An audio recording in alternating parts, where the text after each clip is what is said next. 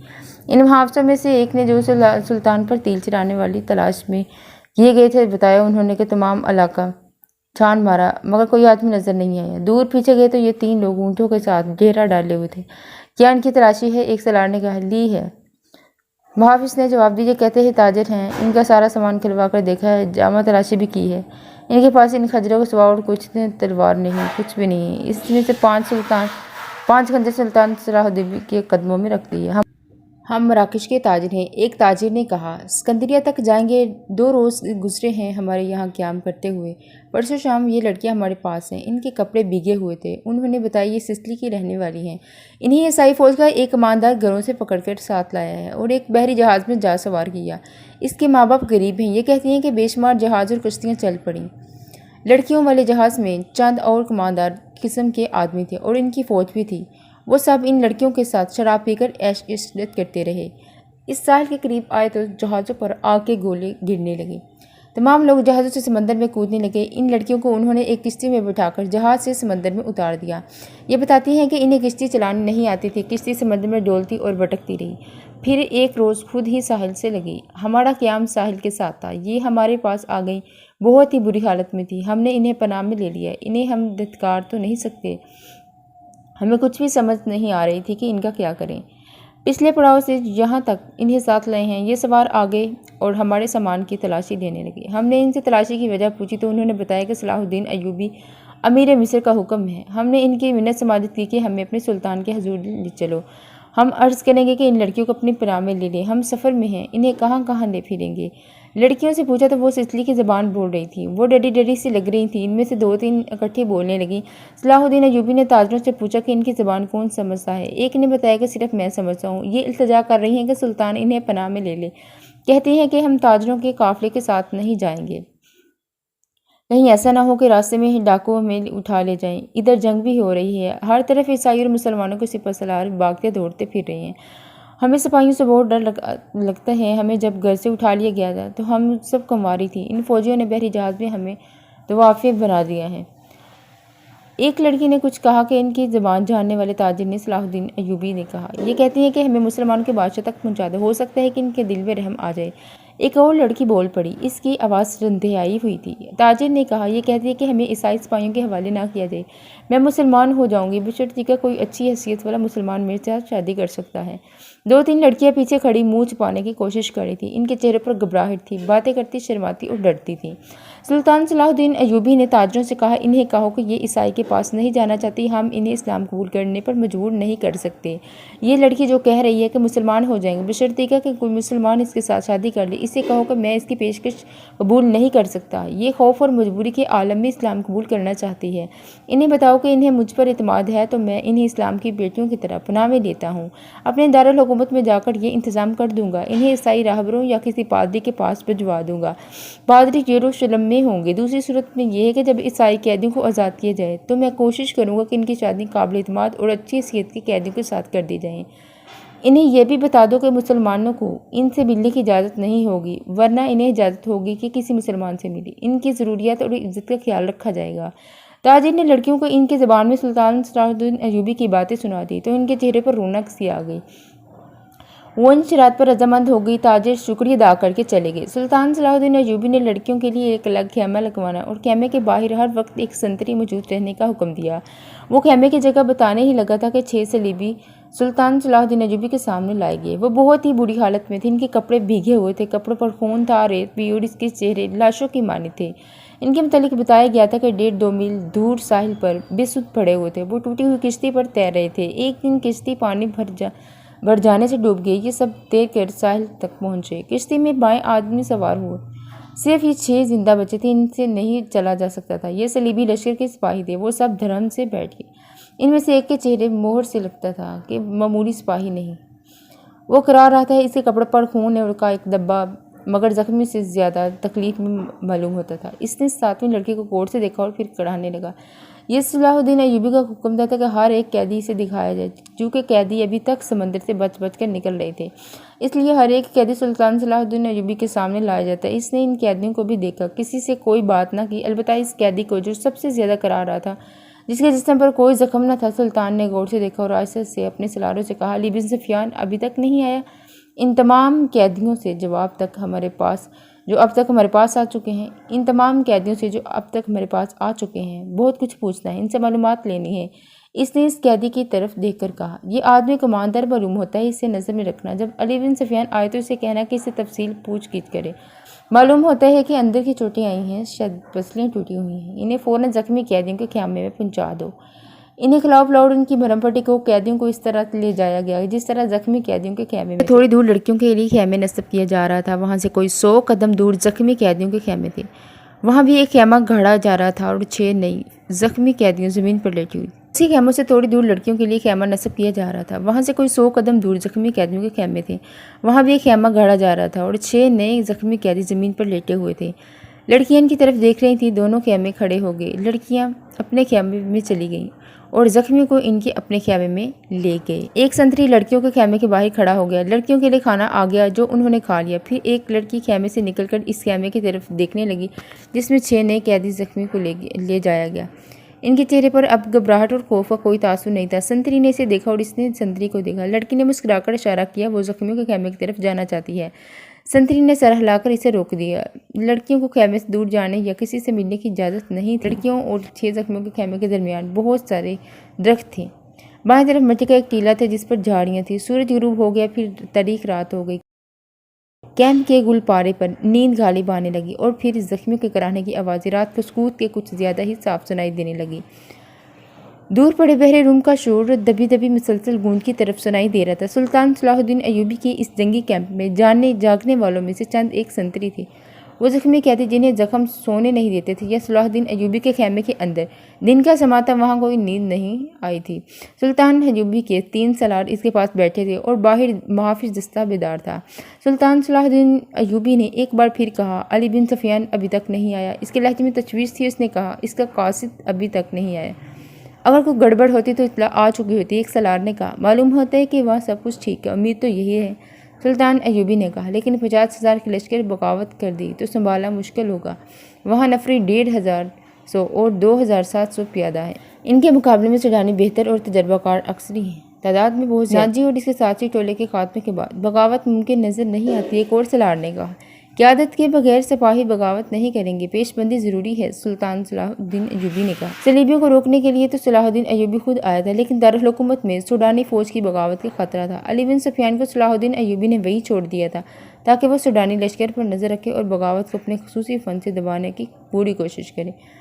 اسے اب تک صلاح الدین ایوبی کے پاس آ کر وہاں کے احوال کوائف بتانے تھے، مگر وہ نہیں آیا تھا، جس سے سلطان ایوبی بے چین ہو رہا تھا۔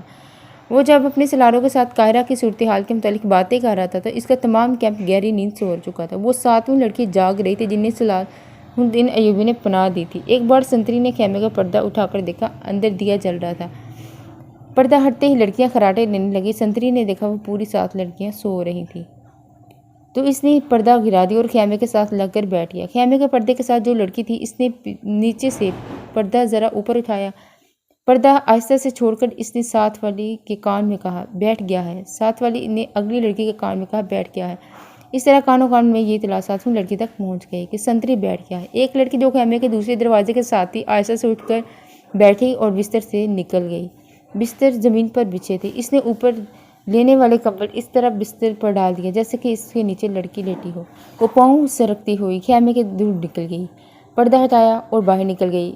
باقی 6 لڑکیاں نے آہستہ آہستہ خراٹے لینے شروع کر دیے۔ سنتری کو معلوم تھا کہ یہ سمندر سے بچ کر نکلی ہوئی پناہ گزین لڑکیاں ہیں، کچھ خطرناک قیدی تو نہیں۔ وہ بیٹھ کر اونگتا لڑکی دبے پاؤں اب ایسے رخ پر ٹیلے کی طرف چلتی رہی جس رخ سے اس کی سنتری اور اس کے درمیان خیمہ حائل رہا۔ ٹیلے کے پاس پہنچ کر اس نے اس خیمے کا رخ کر لیا جس میں کچھ 6 سے قیدی تھے۔ رات تاریک تھی، وہاں کچھ درخت تھے۔ سنتری اب ادھر ہی دیکھتا تھا تو اسے لڑکی نظر نہ آئی۔ لڑکی بیٹھ گئی اور پاؤں پر سرک سرک کر آگے بڑھنے لگی۔ آگے ریت کی ڈھیریاں سی تھی۔ وہ ان کی اوٹ میں سرکتے ہوئے خیمے کے قریب پہنچ گئی، مگر وہاں ایک سنتری ٹہل رہا تھا۔ لڑکی ایک ڈیری کے پاس لیٹ گئی۔ سنتری اسے سیاہ سائے کی طرح نظر آ رہا تھا۔ وہ اب دو سنتریوں کے درمیان تھی، ایک اس کے خیمے کے اور ایک دوسرے زخمیوں کے خیمے کا۔ اسے یہ ڈر تھا کہ زخمیوں کو سنتری اس کی طرف آ گیا تو وہ پکڑی جائے گی۔ بقیہ کہانی اگلی قسط